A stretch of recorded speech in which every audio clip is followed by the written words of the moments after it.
जिसने क्रूसेडर से यरूशलेम वापस जीता, सलाहुद्दीन अय्यूबी की अनसुनी कहानी। कभी सुना है एक ऐसे बादशाह के बारे में जिसने दुश्मन की भी प्यास बुझाई, जिसने जंग भी लड़ी तो इंसानियत का दामन नहीं छोड़ा?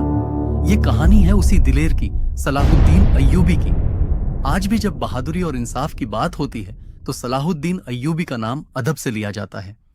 1137 में टिकरित में जन्मे सलाहुद्दीन की शुरुआती जिंदगी एक आम बच्चे की तरह ही थी, लेकिन किस्मत को तो उन्हें एक महान योद्धा और रहनुमा बनाना था। कहानी में पहला मोड़ तब आया जब सलाहुद्दीन के चाचा शेरकोह मिस्र के फातिमी खलीफा के वजीर बने और युवा सलाहुद्दीन उनके साथ थे। अपनी बुद्धिमानी और सैन्य कौशल से जल्द ही सलाहुद्दीन ने सबका ध्यान अपनी ओर खींच लिया।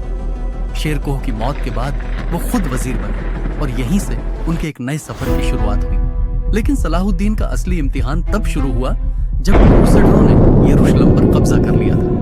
मुसलमानों के लिए ये एक ऐसा दर्द था जिसे भुलाया नहीं जा सकता था। सलाहुद्दीन के दिल में भी ये आग धधक रही थी। उन्होंने अपनी सेना को संगठित किया, उन्हें एक मकसद दिया, यरूशलेम को आजाद कराना है। वो मंजर आज भी आंखों के सामने आ जाता है जब सलाहुद्दीन की सेना क्रूसेडरों के खिलाफ खड़ी थी। हर तरफ तलवारें चमक रही थीं। योद्धा अपने ईमान के लिए जान देने को तैयार थे। सलाहुद्दीन खुद अपनी सेना के आगे थे। उनकी आंखों में जीत का जुनून था और दिल में अल्लाह पर भरोसा।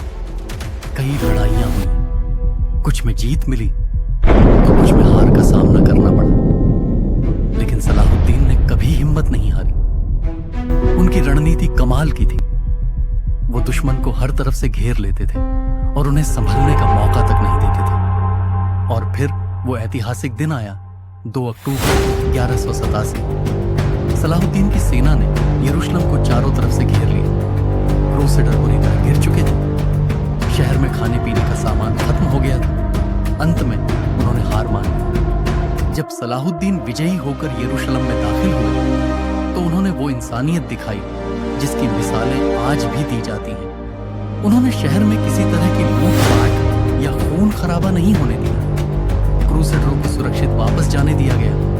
यहाँ तक कि जब एक बूढ़ी ईसाई औरत ने शिकायत की कि उसका सामान लूट लिया गया है तो सलाहुद्दीन ने खुद अपने सिपाहियों को भेजकर उसका सामान वापस दिलाया। सबसे भावनात्मक पल तब आया जब सलाहुद्दीन ने अल-अक्सा मस्जिद में पहली नमाज अदा की। बरसों बाद मुसलमानों को अपना किबला वापस मिला था।